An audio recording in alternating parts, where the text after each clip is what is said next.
ನಮಸ್ಕಾರ ಸ್ನೇಹಿತರೆ, ಜಿರಂಗ ಕನ್ನಡ ಚಾನಲ್ಗೆ ಮತ್ತೊಮ್ಮೆ ಸ್ವಾಗತ.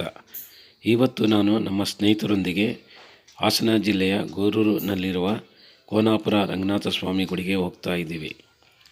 ಈ ರಂಗನಾಥ ಸ್ವಾಮಿ ಗುಡಿ ಒಂದು ದ್ವೀಪ ಅಂತಲೇ ಹೇಳಬಹುದು. ಅದರ ಸುತ್ತಲೂ ಹೇಮಾವತಿ ನದಿಯ ಹಿನ್ನೀರು, ಮನಸ್ಸಿಗೆ ಮುದ ನೀಡುವ ತಂಗಾಳಿ, ಪಕ್ಷಿಗಳ ಕಲಬರ, ನಿಶಬ್ದತೆ. ಹಾಸನದಿಂದ 25 ಕಿಲೋಮೀಟರ್, ಗೋರೂರು ಡ್ಯಾಮ್ನಿಂದ 2 ಕಿಲೋಮೀಟರ್ ದೂರದಲ್ಲಿದೆ. ಹೇಮಾವತಿ ಅಣೆಕಟ್ಟಿನ ಹಿನ್ನೀರಿನಲ್ಲಿ ಕಾಣಬಹುದಾದ ಸುಂದರ ತಾಣ ಕೋನಾಪುರ ರಂಗನಾಥ ಸ್ವಾಮಿ ದೇವಾಲಯ.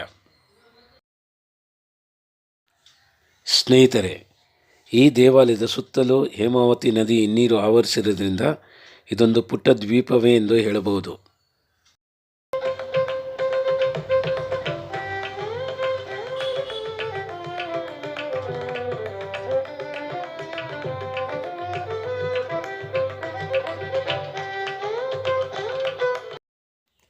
ಹಾಸನ ಮಾರ್ಗದಿಂದ ರೋಡ್ ತುಂಬ ಚೆನ್ನಾಗಿದೆ.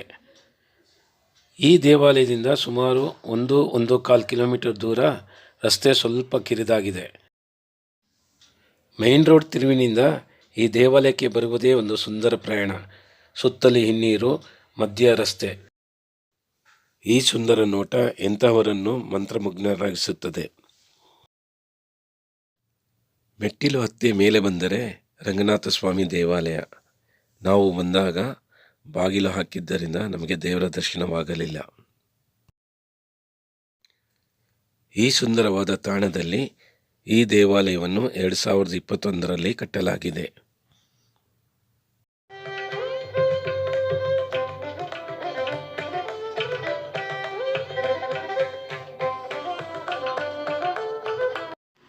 ಸ್ನೇಹಿತರಾದ ಯದುರಾಜ್ರವರು ಈ ರಸ್ತೆಯ ಸುಂದರ ನೋಟವನ್ನು ಕಣ್ತುಂಬಿಸಿಕೊಳ್ತಾ ಇದ್ದಾರೆ.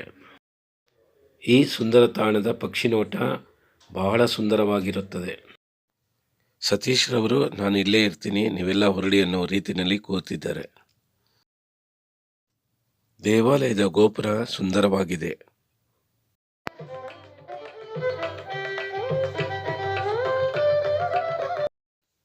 ಸ್ನೇಹಿತರೆ, ಕಣ್ಣು ಹಾಯ್ದಷ್ಟು ದೂರ ಹೇಮಾವತಿ ನದಿ ಹಿನ್ನೀರು ಕಾಣ್ತಾ ಇದೆ.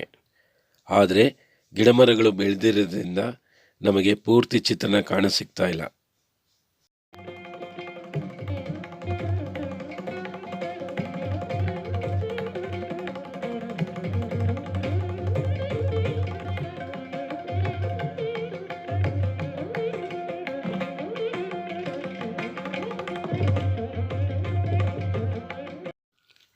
ಕಾರ್ತಿಕ್ ಹಾಗೂ ಸದಾಶಿವ ಸಾರ್ ಅವರು ಇತರ ಪ್ರವಾಸಿಗಳೊಂದಿಗೆ ಸಮಾಲೋಚನೆ ನಡೆಸುತ್ತಿರುವ ದೃಶ್ಯ.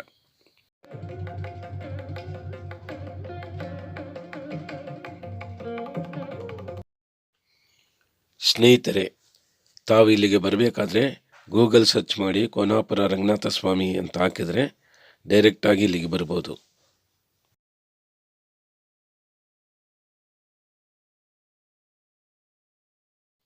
ಸಂಜೆ 5 ಗಂಟೆ ಸಮಯ.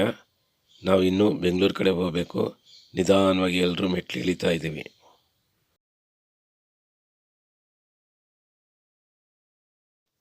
ಈ ಜಾಗ ಪಾರ್ಕಿಂಗ್ ಏರಿಯಾ.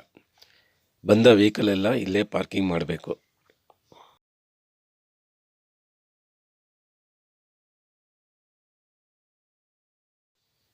ಸ್ನೇಹಿತರೆ, ಕೋನಾಪುರ ರಂಗನಾಥ ಸ್ವಾಮಿ ದೇವಾಲಯದ ಸುಂದರವಾದ ನೋಟವನ್ನು ಕಣ್ತುಂಬಿಸಿಕೊಂಡ ನಾವೆಲ್ಲರೂ ವ್ಯಾನ್ ಹತ್ತಿ ಬೆಂಗಳೂರು ಕಡೆ ಪ್ರಯಾಣ ಬೆಳೆಸ್ತಾ ಇದ್ದೀವಿ.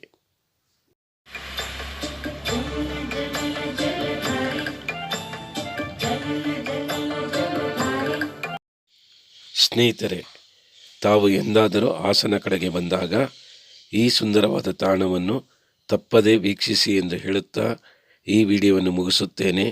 ಧನ್ಯವಾದಗಳು. ನಮಸ್ಕಾರ.